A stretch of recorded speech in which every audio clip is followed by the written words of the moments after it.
How to change profile photo on TikTok. Firstly, you have to install the TikTok app in your phone.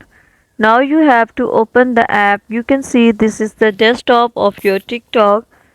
We are going to know that how to change profile photo on TikTok. At the last you can see there are different options like profile, inbox, plus, friends and the home. Just you have to click on the profile option and you can see this type of page will appear in front of you. Before this, just make sure watch the complete video and follow each step carefully to avoid forgetting anything and making mistakes.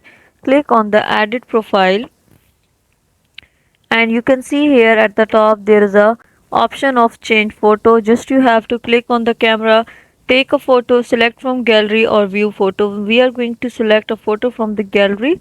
Like this you have to allow it and gallery will appear. Select any of the photo like this, click on it and adjust the photo like this and save and post. In this way you can upload your photo on TikTok. Thank you so much. That was all. Please consider showing your support by commenting, liking, sharing, and subscribing to our channel for more valuable content in the future. Your engagement is highly appreciated. I wish you very, very good luck. Thanks.